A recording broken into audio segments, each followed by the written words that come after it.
देखिए इन पे कुछ है थोड़ी भाई, जब इन्होंने 5 साल में कुछ नहीं दिया पब्लिक को तो इन्हें क्या मिलेगा?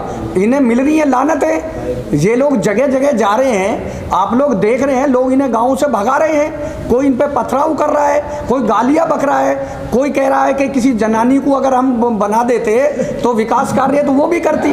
क्या ये न्यूज़ आप नहीं देखते?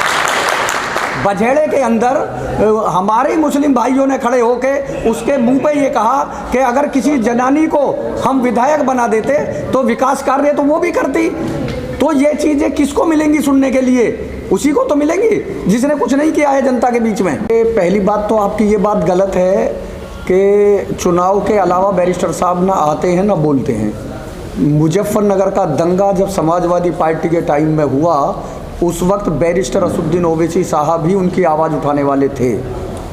सीए एनआरसी का जब मुद्दा हुआ उसकी आवाज़ उठाने वाले, चूँकि हमारे समाज को तो ये जानकारी ही नहीं हो पाती कि कब ये कानून बन गया।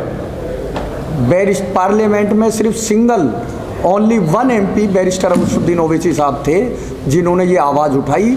तो ये गलत बात है। जो मुखालिफ लोग कहते हैं कि बैरिस्टर साहब इलेक्शन के टाइम में आते हैं, ये सरासर गलत है। समाजवादी पार्टी की सरकार में हमारे पिलखवा के पास हमारी धौलाना विधानसभा में एक गांव है बझेड़ा। उस बझेड़े में 2 मुस्लिम युवकों के साथ मॉब लिंचिंग हुई जिसमें एक को मार दिया गया और एक आज भी जिंदा है। उस वक्त भी बैरिस्टर असदुद्दीन ओवैसी साहब ने अपने प्रदेश अध्यक्ष जी को रातों रात भेजे। वो रात में आजमगढ़ से पूरी रात गाड़ी चलाकर सुबह में यहाँ पहुँचे। हम लोग उनके घर गए और उनके घर पे जो भी हमसे बना, जो बैरिस्टर साहब ने भेजा उसकी हमने मदद की। जो बीमार था, जो उसको इलाज चल रहा था हापुड़ हॉस्पिटल में, हम लोग वहाँ गए, उसके इलाज के लिए मदद की। बैरिस्टर साहब के अलावा किसी भी लीडर के मुंह में जबान नहीं है कि वो किसी दलित के लिए या किसी मुसलमान के लिए कभी कोई मॉब लिंचिंग हो जाए, उनके साथ कोई गलत काम हो जाए तो उनके मुंह में जबान नहीं रहती कि वो लोग जबान से उनके घर वालों को कोई मतलब जो है संतुष्टि भी दे सकें, कोई सहानुभूति भी व्यक्त कर सकते हैं। देखिए बात आपकी बेहतर है। जितने मुखालिफ लोग हैं वो सब कहते हैं कि बैरिस्टर साहब बीजेपी की बी टीम है। आप लोग भी चैनलों के माध्यम से देख रहे होंगे, जब बिहार के अंदर इलेक्शन हुआ बैरिस्टर साहब ने मंच से ऐलान किया कि हम बीजेपी को छोड़ के हर पार्टी से गठबंधन को तैयार हैं। उन्होंने मुस्लिम होने के नाते गठबंधन नहीं किया, बाद में सिर पकड़ के रो रहे हैं, फिर आरोप लगाते हैं कि जो है बैरिस्टर साहब ने हरा दिया। 262 सीट बिहार के अंदर थी, बैरिस्टर साहब 19 सीट पे लड़े, 5 जीत गए। 243 सीट बचती हैं, 132 सीट पे सरकार बनती है। फिर क्यों नहीं बनाई उन्होंने सरकार?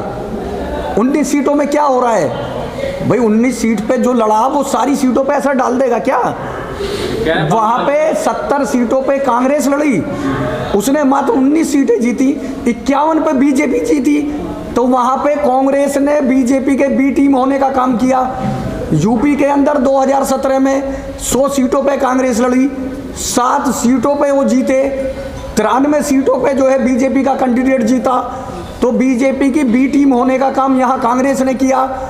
लेकिन अब उसी काम को अखिलेश भैया कर रहे हैं। बैरिस्टर साहब ने अखिलेश भैया से भी कहा, जयंत चौधरी से भी कहा, राहुल से भी कहा, 4 महीने से मेहनत कर रहे हैं कि हमारी पार्टी से गठबंधन कर लो। कोई करने को तैयार नहीं है। लेकिन आप लोग देखना 10 मार्च में ये लोग सिर पकड़ के रोएंगे, इनका यही असर होगा। इनका कुछ नहीं है। एक सीट पे समाजवादी का मुसलमान लड़ रहा है, बहुजन समाज का मुसलमान है, कांग्रेस का मुसलमान है, उनसे वोट नहीं कट रही। अगर AIM का प्रत्याशी आ गया तो वो वोट कटवा हो गया। क्या वो 3 प्रत्याशी जीत जाएंगे? बीजेपी नहीं जीतेगी क्या वहाँ से, जहाँ बीजेपी का एक कैंडिडेट है? अभी पहले चरण में 10 सीटों पे तीनों पार्टी के मुस्लिम कैंडिडेट हैं। अगर AIM का मान लड़ रहा है तो वो कहते हैं साहब ये तो वोट काटने के लिए आ गए, क्या उन लोगों से वोट नहीं कटेंगे?